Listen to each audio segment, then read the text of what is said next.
So our RAD program is unique in that we are a four-year program, and that's pretty rare actually. There are nearly 400 two-year programs across the country at associate degree level, typically at community colleges. There's an eighth of that number at the BS level. So folks come to a four-year program in radiologic technology for any varied number of reasons, but I hope you're here because you have a good understanding of the distinct advantage of the four-year degree over the two-year degree. And Mackenzie and Nick, that was a big part of their decision to come to the University of Hartford. And the main advantage there is that you'll be able to leave our university having completed a few key things. You will certainly earn your bachelor's degree, which is obvious. You'll complete an accredited radiography program that enables you to move seamlessly into the workplace. But more importantly, on the way to that bachelor's degree, you'll also have an opportunity to sit for an advanced specialization exam in either CT, ultrasound, and MRI. And we'll talk a good deal about that tonight, because that really is the major advantage of the four-year program over the two. The bullets you see on the screen just highlight a couple of the other things that we're especially proud of. We'll go through each of these a little bit over the next 30 minutes or so. So speaking of advantages of our program, as you're looking around at other universities and other radiography programs, and I certainly encourage you to do that, one of the things you're going to notice is that the University of Hartford offers direct admission into the radiologic technology major, and that's a really important consideration. Other four-year programs typically utilize a different admissions structure, whereby you're first admitted into, I guess, what you would call a pre-radiology or pre-radiography type of situation. And then there's a secondary admissions procedure that you have to go through in order to be formally accepted into the radiography program itself. That is not what we do at the University of Hartford. So our friends on the excellent admissions team, they handle the entire admissions process for our program, which means every year they take in a number of freshmen directly into the RAD major. And the freshmen take the courses that you see on the screen. That is our just a quick summary of our first year curriculum. So during that first year as a RAD major, you'll take a host of general education courses. There are some math and science courses that you'll have to take as well. We have an innovative two-course sequence called Introduction to Health Professions, whereby you'll learn not just what it means to be a radiologic technologist, but more importantly, what it means to be a health professional. Things like medical terminology, medical ethics, learning about the US healthcare system. Really valuable information for your additional education in the field, but then also for your career. We also have a two-course sequence called Introduction to Radiologic Technology. That is a hybrid course. It was a hybrid course even before the current pandemic. And that's really a great opportunity for you to learn more about our profession. So that first year is really important. But again, you are in the RAD major at that point. You are not a pre-RAD student. And what you have to do is be successful out of that first year to maintain your position in the RAD program. And if you do that, you move on to year two. And what's interesting about radiography education as a whole, I mentioned before about how many two-year programs there are. The actual curriculum in radiography is 2 years in length. It takes us about 22 months officially to cover all of the content that we need to with our students. So we like to describe our curriculum and program structure as a 1+2+1 model. Just bear with me there for a second. We're not going to do any math, I promise.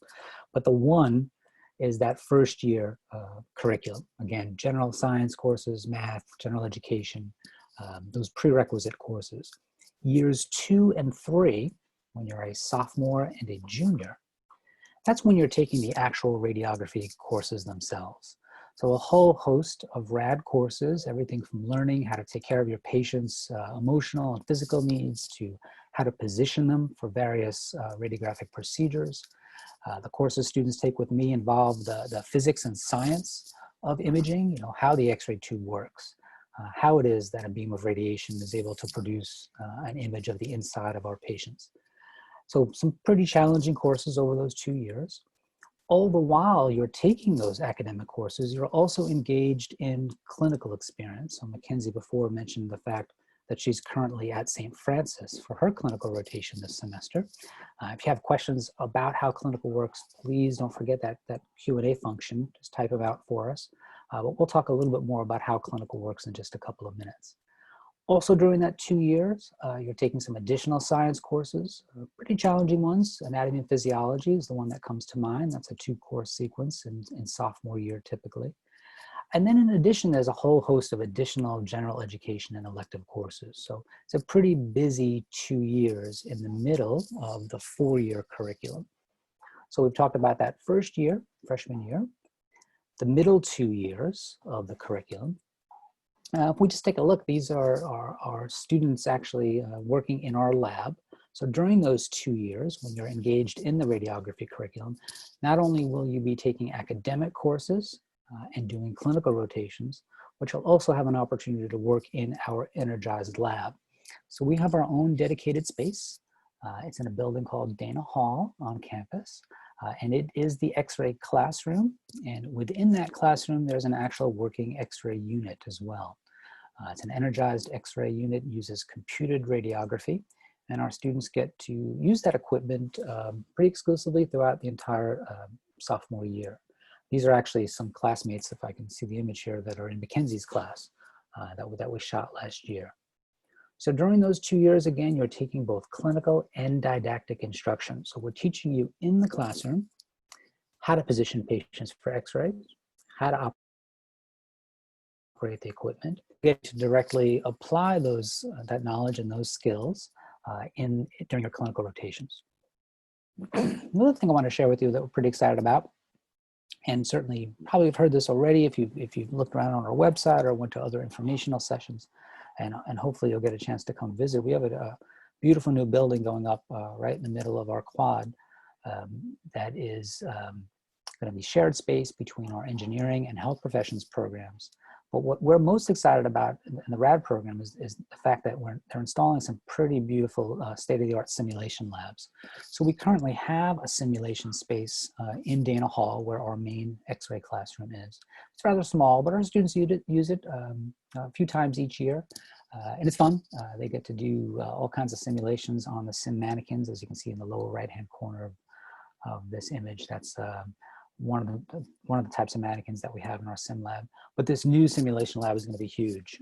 We're going to be sharing it with many of our other programs on campus, doing lots of interprofessional or interdisciplinary instruction with our physical medicine programs, our nursing program, respiratory care. So we're really, really excited about that. And again, that opens next fall. All right, so chatting a little bit about the curriculum itself, and I said during years 2 and 3, right, sophomore and junior year, you'll be taking RAD courses, and you'll also be completing RAD clinical experiences. We are very fortunate to be in the greater Hartford area because we have lots of clinical partners to choose from, and we actually have partnerships with all of them. And I have to say that number 20 is just updated this week to 22. So we're now much higher than 20. One of the affiliates we just joined actually has 14 locations. So that number is growing by quite a bit, which we're really excited about. So we're expanding, owing to the fact that our enrollments have been expanding over the past few years as well. And we affiliate with a wide variety of clinical institutions, which is really to our students' benefit. We have the largest hospitals in town, and we have the smallest hospitals in the area as well, and everything in between. We have all kinds of private imaging centers as partners, facilities like Jefferson Radiology, which is a major player here in the Hartford area, Radiology Associates of Hartford. We have contracts with some local orthopedic offices as well, and even some urgent care centers. And the way clinical works is during sophomore and junior year, we assign you to a clinical site. And that's a question I get sometimes from folks, do we have to find our own clinical? Of course not. We take care of all that for you. And each semester you're assigned to a different clinical location. We have a director of clinical education. Her name is Professor Lucy Richard, and Lucy does a great job of making sure our students get a wide breadth of experience. And the way it essentially works is you'll start your clinical rotations in the fall of sophomore year, and we'll assign you to a clinical site, maybe St. Francis, like Mackenzie's at right now. That's a rather large level 1 trauma center. You'll get great experience there during that first fall semester. And then in the spring, we change your assignment to a different site. Maybe this time a small outpatient center or a smaller community hospital. And each semester, we change your clinical site. And what that does is it gives you, again, that wide variety of experience so that by the time you're ready to graduate, the idea is you can work anywhere. Private office, small hospital, large hospital. I think you get the idea. Most of the clinical sites we contract with are in the greater Hartford area. I don't know how many of you are from in-state, but we go about as far north as Enfield. We go out to Rockville Hospital. We go all the way down to Lawrence and Memorial. And we go to the west at Charlotte Hungerford. We have some places down in Meriden. So we have a really wide footprint in this section of the state. We, of course, take into consideration where you live, right? So if you are living on campus or in the northern part of the state, we're certainly not going to assign you down to maybe to Charlotte Hungerford or down to Lawrence and Memorial.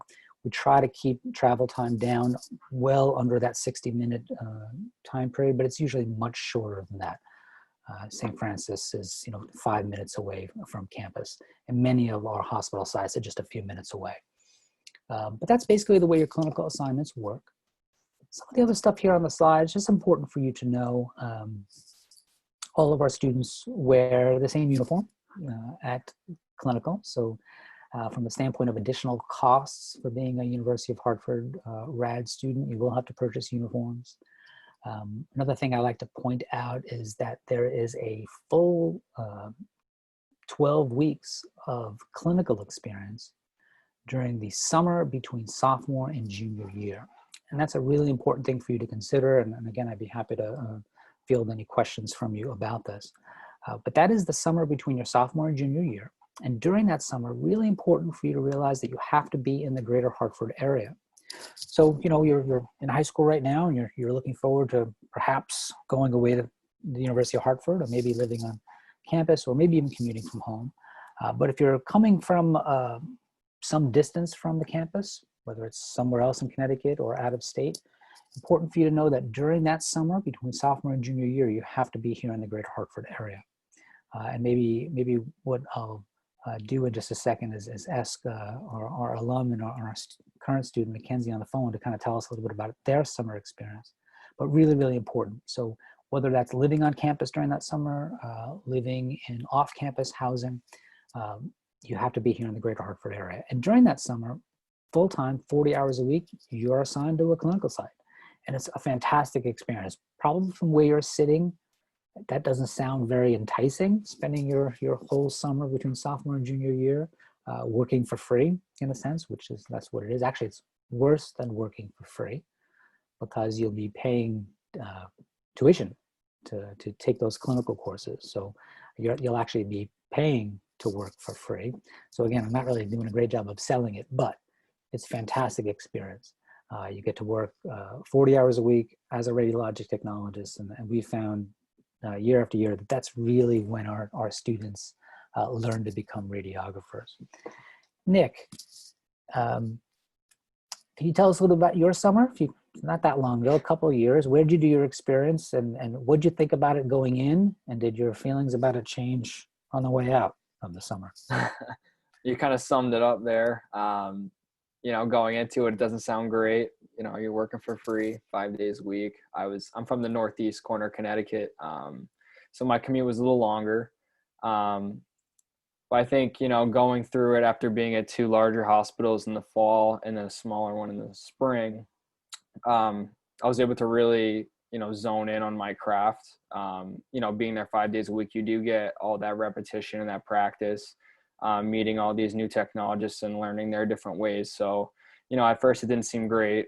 But, afterwards, it was definitely worth it, to say the least. Great, thank you. Mackenzie, you had an interesting summer. So Mackenzie was part of our group of students this past summer that, their clinical education was significantly impacted by the current pandemic. But where were you this past summer? I was at St. Francis, but yeah, I wasn't really looking forward to it after being home for like months Hmm. and then kind of just getting thrown into clinical. I was like nervous, Sure. but I honestly like learned a lot over the summer. Like you said, like it's just so much repetition and you get to see so many different things, and it really brought me out of my comfort zone. Great, thank you. Megan's asked a question, does the university provide summer housing on campus? So Nick, you already told us that you were commuting from home during that summer. And I know we tried to assign you at a clinical site to at least somewhat shorten that commute. Mackenzie, were you living on campus this past summer or were you commuting from home as well? No, I was living at home. Okay. Well, Megan, to answer your question, and I know our admissions team is going to help with that too, and just so everyone knows, absolutely there is on-campus housing available during the summer. During a typical summer, things were a little bit different this past summer. We're really hoping, and I know we're all hoping that's sort of behind us. And we'll be on to sort of brighter skies by the time we get to next summer, but a great question. The last bullet on this slide that I just want to cover real quick, because it's important again for you to know this stuff before you apply. Our students are required to undergo a host of immunizations and have updated immunization records, including things like flu vaccine. And I'm certainly positive that they're going to be required to have a COVID vaccine as well when that becomes available. And the reason for that is, as a healthcare professional, that is simply a requirement. It's not necessarily a requirement for the university per se, but it is absolutely a requirement for working in a hospital or a physician's office. Similarly, background checks are also required of all healthcare professionals, and our clinical sites require that our students undergo background checks as well, including a check with fingerprinting. And that is a process we help you through. It's not part of the admissions process, so it's not something you have to worry about now. I just pointed out because it is important for folks to know. So at the end of your first year, at the end of freshman year, remember in freshman year, you haven't done any clinical experience at that point. The summer between freshman year and sophomore year, our program will work with you to get the background check process completed. That also requires a urinalysis-based drug screen, something else for folks to be aware of. And again, all of that happens during the summer between freshman year and sophomore year. Okay, so just some information anyway, that just to get you thinking about our clinical experiences in RAD. Let me just move on to the next slide. So obviously you're here because you understand what it is to be a radiologic technologist. At least I hope you do. When we get to the end, you'll have my contact information. So if you have questions about the profession, want to learn more about it, I strongly encourage you to visit sites like the American Society of Radiologic Technologists. That's the ASRT. They have some great resources on the website there for students to learn a little bit more about the profession.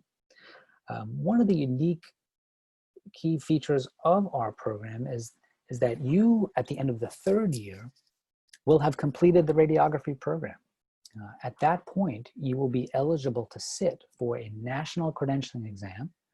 Once you pass it, you are then a credentialed, certified radiologic technologist who can work anywhere in the country at the end of your junior year. And in fact, many of our students start to work at the end of their junior year. Nick, was that the case for you? Yep. Yes, it was. In the spring of my junior year, I was at Manchester Memorial, and they offered me a job about halfway through the semester. I actually interviewed in my scrubs. So, and then I was working there that whole summer going into my senior year.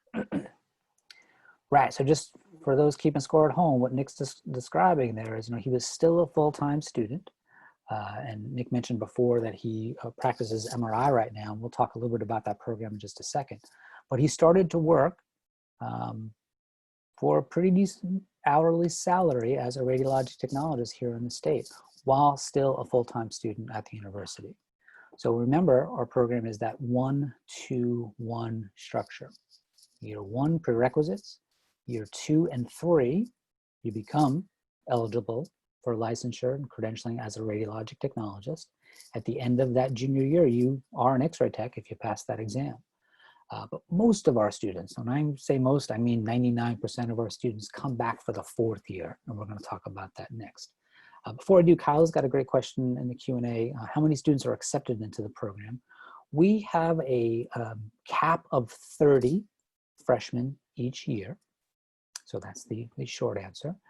And again, our admissions team handles that entire process for us. We do not have a separate interview process for applicants. So there is no secondary admissions screening process, no interview, no personal statement specific to the professional program, no entrance test, which some programs will do as well. And we've had really good success with this model. Our admissions team does a great job of finding us students who are really interested in the profession and are academically prepared and do really well. Another question from Leah: how many students are working in the field upon graduation? Great question. We just actually did this statistical analysis this week for our accrediting agency. We are now at a 99% employment rate for the prior 5 years. This year it was 100%.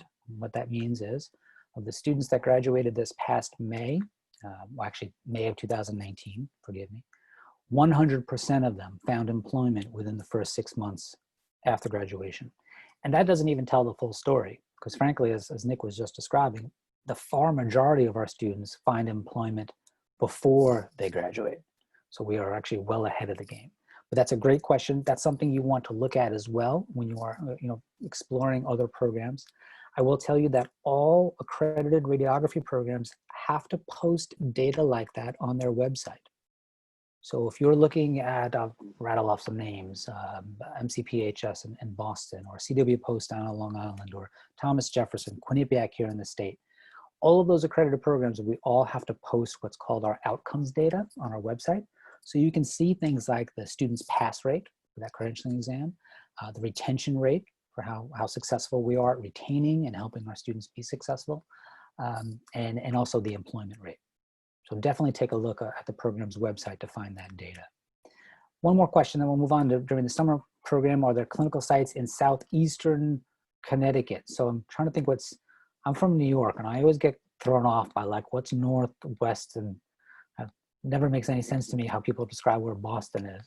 I think maybe you're talking about places down the shore, like up towards Massachusetts. If that's the case, then Lawrence and Memorial would be the one that's closest.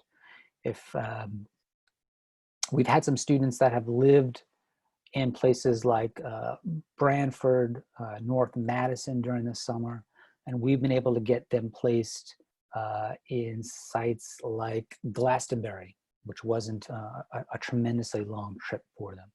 I will tell you, we do the best that we can to try to find you a site during that summer in particular that doesn't have you in the car, for more than an hour. So hopefully that answered your question, but as far as clinical sites, but happy to discuss further when we're done. Okay, so let's quickly just move on. I don't want to run out of time and keep you all from your dinner, because it's getting to be that time. So we talked about first year, second and third year, and then again, I hope the thing that is bringing you to a program like ours is this idea of being able to study an advanced area of practice during that 4th year. So we offer 4 certificate programs of advanced practice.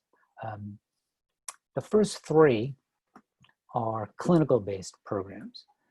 You can choose to specialize in senior year in computed tomography, or CAT scan, magnetic resonance imaging, or MRI, or ultrasound. Those are the 3 clinical tracks. The 4th one is a highly adjustable or designable, customizable, I guess is the word I'm looking for, concentration based on your interests. So I'll give you some examples, and you see them up on the slide.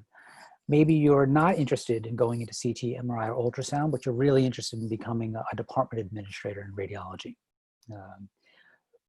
Senior year is a great year for you to take some business courses and complete a concentration, maybe even a minor in business management, so that you're prepared to move into an administrative position.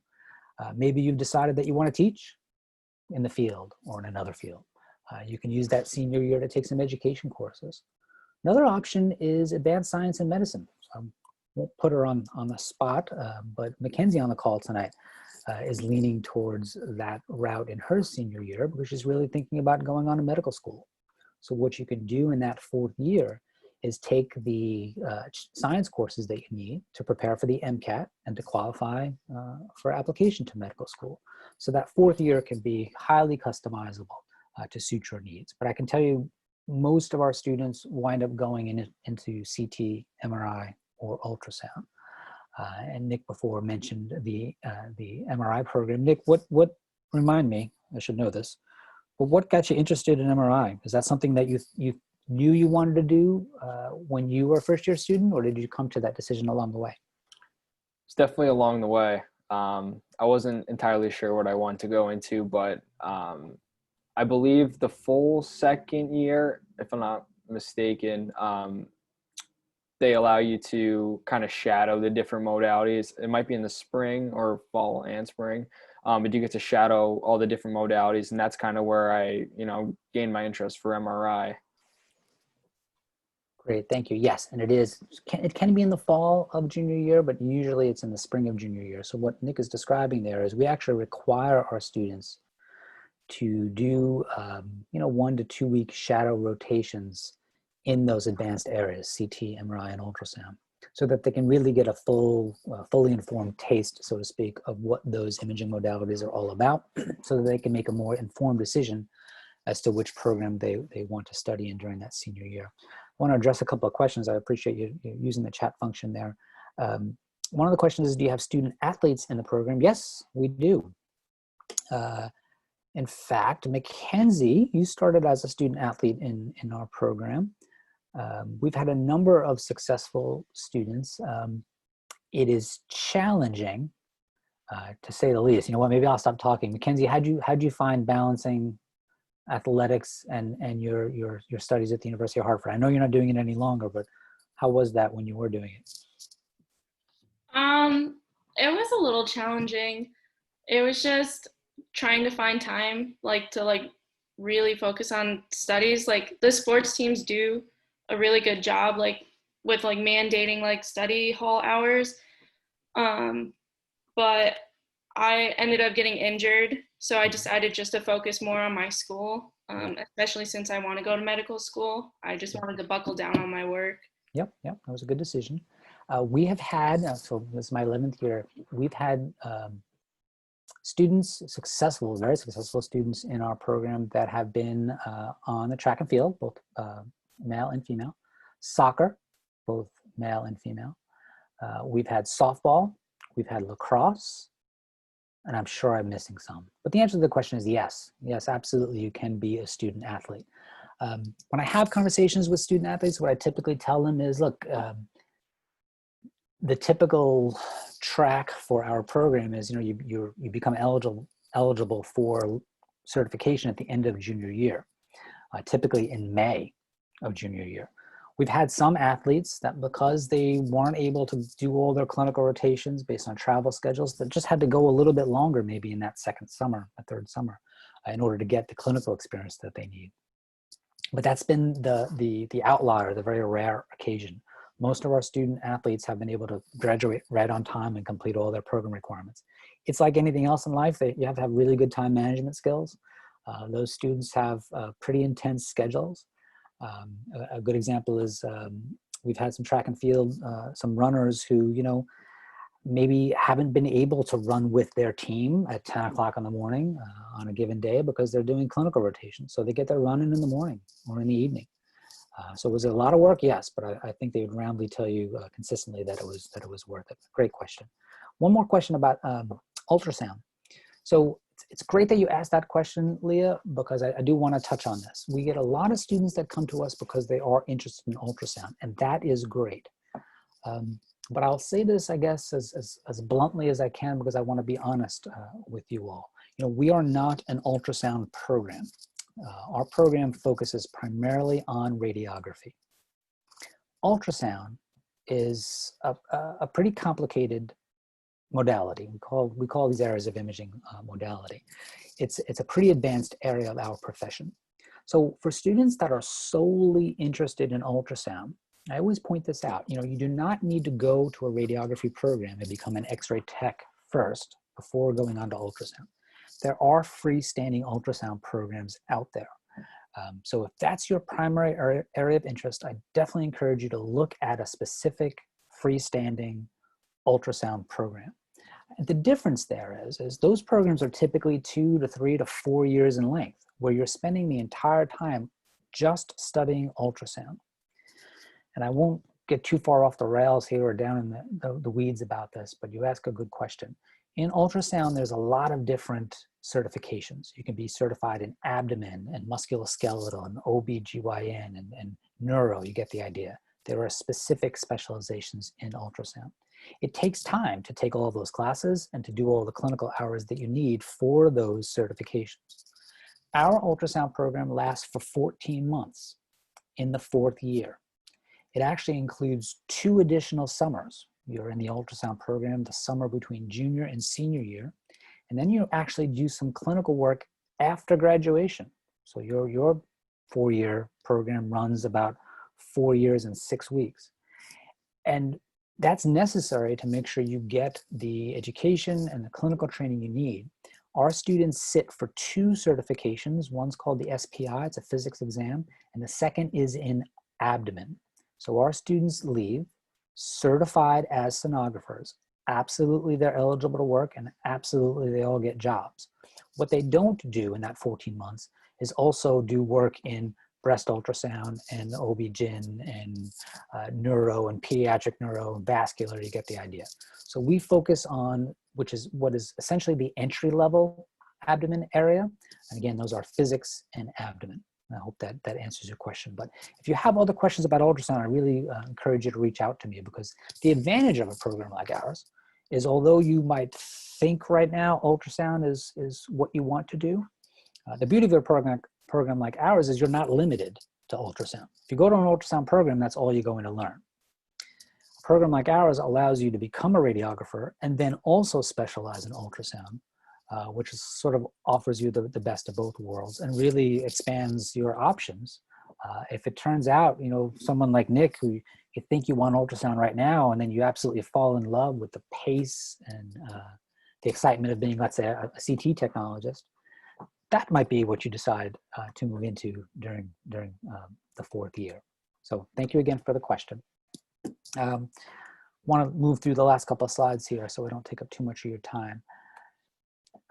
You asked some questions before, some really good ones about things like our employment rate. Again, all of this data is available on our website. The high first-time pass rate, actually, I can tell you that right now, students that completed the program in this past May, so they just completed their junior year. Right now, those students are doing advanced modalities like CAT scan and MRI. We have 18 students in that class. So far, 16 of them have taken that credentialing exam, and all 16 have passed. So this year, we're doing great. We're at 100%. We're really confident that the next 2, which are actually taking their exam this week and next, will get us to 100% this year, which is really, really great. And as I mentioned before, employment has been fantastic. So we've got really good employment. And as Nick mentioned, you know, what happens a lot of times with our students is they wind up getting employed where they did their clinical rotations, which is very, very common. Not always. And again, if you're from out of state, we have plenty of students that have just spoke to one recently that's at Boston Children's right now. That's the job she wanted from the time she entered the program, and she's just thrilled to death. So students can certainly go back home and become employed, but a lot of our students wind up staying because they're essentially on a full semester long job interview at their clinical site, and most of our clinical sites wind up offering students jobs before they even graduate. I've got a great question about GPA. You have to maintain a 2.5 GPA to stay in the program. And that actually includes that first year. So I kind of hinted at, during that first year, there's a couple of things you need to do. You need to pass your science classes, and you have to maintain a GPA of 2.5. To stay on progression through the program, at all times you have to have a GPA of 2.5. And you also have to have a C+ grade or higher in all of the radiography courses you're going to take. So that's a great question. 2.5 GPA is the minimum.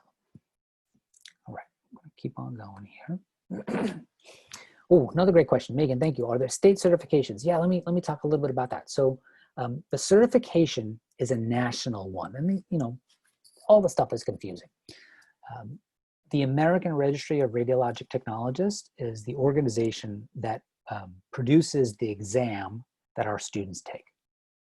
So at the end of the program, students sit for a national exam. It's the same exam that students out in Idaho take. You take that exam, you pass it, and you are now a credentialed radiologic technologist. At that point, you can work anywhere. Okay, so just because you went to school in Connecticut, but you go back home at the end of your junior year to Florida, you can take the test down in Florida. And once you pass the test, you can work in Florida, and you can work in Connecticut, and you can work in any of the 50 states and several territories as well. So it is a national certification. The word licensure is a little bit different. Every state, most states, require technologists to become licensed as well. Now, the good news there is it's not another test. You take the ARRT exam, you pass it, you're a credentialed radiologic technologist. But when you move back to New York, let's say if that's where you're from, you'll have to apply for a New York state license. And all that means is you fill out a form, you send them a copy of your credential that you earned, and you pay a price, usually a couple of $100 to the State Department of Health, and then they give you a license to practice in New York. But there's no real other additional steps or tests or anything else you have to go through. It really is just paying a fee, like most things. Okay, great question. So real quick, just 5 minutes, we'll finish up here. You know, you're still in high school, and we'll look in a second at maybe some of the courses you could probably take. Probably a little late for that, but I also like to touch on what it takes to be a healthcare professional, because, you know, the thing I guess I'll focus on, because you can read these bullets on your own, it's a couple of key things. You have to be good with working with people, and I can't overstate how important that is. To take it a step further, you have to be skilled and you have to like working with people when they're not always at their best. I don't know about you, but when I'm sick, I'm a complete bear. My family doesn't want to be around. And you may be like that as well. So, you know, it takes certain skills to provide really excellent care and superb customer service to our patients when they're not at their best, when they're ill, they're injured, they're scared. And that's something you have to be emotionally mature and prepared for. You have to be compassionate. That's a really important consideration. First bullet there about having a strong science and math ability, we're going to help you with that. But I will say it this way. You may be thinking about a career in medical imaging because you want to help people, and that is great. But it's important to remember that we're helping people with science. So to do well in our program, you need to be able to understand how an X-ray tube operates. You need to be able to, I guess, stomach, I'll say, the physics that I'll work with you on and understanding how that X-ray tube operates and how we produce an image. So I guess I wouldn't say that you have to love physics and science and math, but you have to be able to tolerate it and do reasonably well with it. You have to be committed to lifelong learning. That last bullet's important. Our field is constantly changing. So this is not the kind of field where, you know, you go to school, get a job, and then that's the last reading or learning or lectures you'll have to attend. No way. Actually, our field requires you to do continuing education throughout your entire career. So you have to be committed to that as well, because the technology is always changing. Science and healthcare is always changing, and I certainly have a pretty good example of that this year. So if you're planning on a career, anything in the health professions, but especially in radiologic technology, just some suggestions here. If you've taken some of these courses in high school already, great. If you haven't, that's okay as well. But just understand that you'll be taking many of them at the University of Hartford. It'd be great if you could spend some time at a healthcare facility. This is really super tough right now. Students 30 years ago when I started, you used to be able to just walk into a hospital and ask, you know, can I spend a day up in radiology and shadow? Just not possible right now. It wasn't even possible before COVID because of HIPAA regulations and all kinds of security issues. But if you have the opportunity to volunteer somewhere, again, to really see what it's like to be a healthcare professional, that might be really, really important as well. If you can't, talk to some folks that are in the field, and they certainly can give you some some insight. Okay, so there's one more question from Tristan. Is the course based more on physical learning or writing and written learning? Well, that's a fantastic question. The beautiful thing about our profession and about any radiography program is it's a really nice combination of both. So what do I say to students all the time, and Nick and Mackenzie will probably laugh at this, but there's only so much we can teach you in the classroom about our field, because it really is a field of doing. And both Nick and Mackenzie talked before about how much they learned in that summer, and that's a perfect example. I'm really passionate about the courses that I teach. I love teaching them, but I tell students all the time, you can't learn how to become a radiographer from a PowerPoint like this, or a slideshow, or me scribbling on the dry erase board. You need to do it.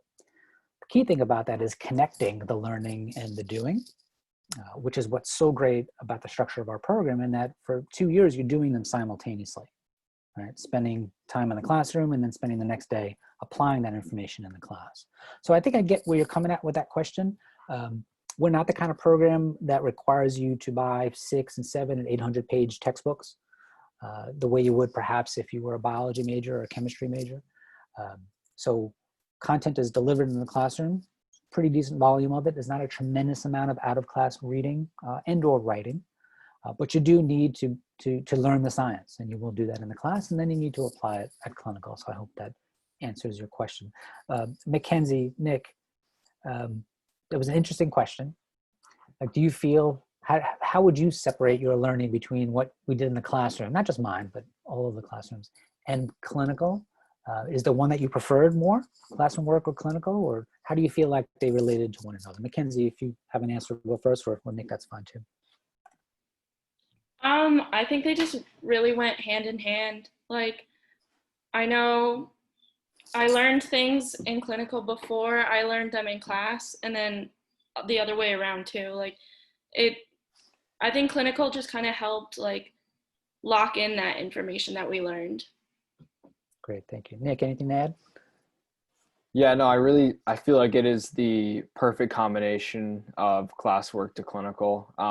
There'll be times where I'll be taking an exam and maybe I can't remember the coursework off the top of my head, but I can relate that back to the clinical work that I did, the day before, or vice versa. I do think it's the perfect combination. And then, just to add on top of that, one of my big concerns coming in was, going to university. I came to a small high school. How personable are the teachers with the students? And I think at, the University of Hartford, each student and your advisor, they know you by your name. They know how you're doing, where your clinical rotation is. So I think that's a huge factor that, I just want to throw in there for anybody curious, is that you're not like another number in this program. The main goal, honestly, is for you to succeed, each year as you progress into the program. So it's definitely a good combination of clinical, classwork, and then, a relationship with your professors. Thanks, Nick. Thank you. So thanks to you both. Leah has a good question. Actually, a number of questions that are excellent. So let me chip away at the easiest ones first. So a question about nuclear medicine. That is a separate program. So we've had, oh gosh, maybe it was 2 students that have completed our program, become credentialed radiographers or X-ray techs, and then have gone on to a separate 1-year program in nuclear medicine. We don't have that program here at the University of Hartford. The student I'm thinking of went up to Boston at Massachusetts College of Pharmacy and did the nuclear medicine program there. So yes, absolutely, that is possible, but it does take additional training. Great question.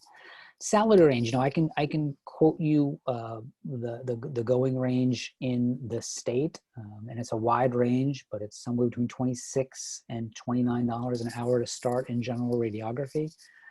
That equates to somewhere north of $55,000 a year, which is pretty good right out of school.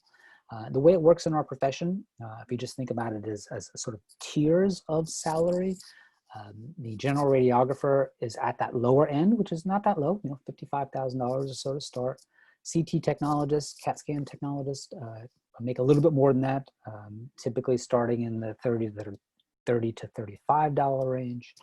MRI technologists, a little bit higher than that, just over the $35 an hour range. Ultrasound technologists make the highest salary of the three, excuse me, because the responsibility is the greatest, which is also why the training and the education is the hardest and the longest. But they can very quickly move into a situation where they're making right out of school in the upper 40s per hour into the low 50s, which is also why it's a very attractive route to go. But you sort of pay your dues to get there, but it's certainly worth it in the end. So great question. As far as percentage of applicants, so the university has sort of rolling admissions. So the way I think it's better to think about is, and this is not a high pressure sell or anything like that. I'm a college professor, I'd be a terrible salesperson. But figure out which universities you're going to apply to. And then when you're accepted into a program like ours or others, I would say deposit as quickly as you can. Not immediately, I'm not saying that at all, but the sooner you deposit, the sooner you secure your spot in the program, so that once we get to that cap of 30, we won't be accepting any more students into the program. I'll let our admissions folks answer as far as percentages. I don't know the exact stats there, again, because the beauty of my job is every year I get somewhere between 25 and 30 smiling, happy faces in my classroom, and admissions has done all the work. So I'll let Nate or one of the admissions team answer that question, Leah, but thank you for your questions. Someone else asked about the national test. Well, Nick, how was the national test? You took it last year. You did pretty well. You want to tell us about your experience? Well, it was it was pretty overwhelming, to say the least, but any exam is. But to be completely honest with you, all that training that we mentioned before, all the clinical, that long summer from your first year to second year, all the coursework and the tests and the quizzes, it did prepare you well for it. And then the professors set you up with, the materials to prepare yourself for that exam. Of course, it's going to be overwhelming going into it. You put in all this time and effort and you want to pass. It's intimidating. You're with, other students in almost like a cubicle. And you have to score above a certain percentage similar to that of the program. You have to get above that C+. So the program itself, I know Professor DeMeo specifically makes this test so like similar to that of the registry style questions. So you're constantly, every year through the program, preparing for it in that sense. So to answer your question, it's intimidating, but you feel prepared for it in the end. And I hope we're not making Mackenzie nervous, because she'll be doing that next May. How you doing, Mackenzie? Okay. Mackenzie's going to do great, just as Nick did. Great question. Tristan's got a question about campus tours, touring the radiology building in our office. I mean, the answer to that is yes. It's typically not part of the tour per se, but I work really closely with the admissions office. So when students are visiting our campus and they also want to talk to me or one of my colleagues and see our facility, we certainly make arrangements for that. I'm not really sure how the COVID situation impacts that, so I'll let our admissions team correct any misstatements I'm making, but I can say that I'm fully willing and would love to meet any of you when you come on campus. So please ask that question or send me an email, or ask our admissions team if that's possible, and we'll arrange something. Again, we'll have our masks on, but we'll get to show you around the lab, get to see our x-ray facility. Our students, like I said, are in it just about every day, and I'd love to show it off to you. So please do come by and say hello if you're ever on campus. All right, any other questions from the group? We didn't do too bad, right? I didn't ramble on too much. It's 5:53. Really appreciate your attention. Appreciate you joining us tonight. We'll have more of these sessions. I know we'll do some more in the spring. And like I said, hopefully by then, maybe we'll be able to get together on campus as well. But between now and then, you see my email address there. On email, oh gosh, these days probably 20 hours a day almost. So you can reach out to me at any time. Even if you have questions, not so much about our program, but about the profession, about other schools, what the differences are, that sort of thing.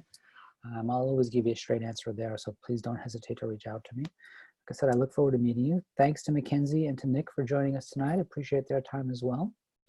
And we look forward to welcoming you to our program someday. So enjoy this last year of high school. I know it's a unique one, but have fun, be safe, and we'll see you soon.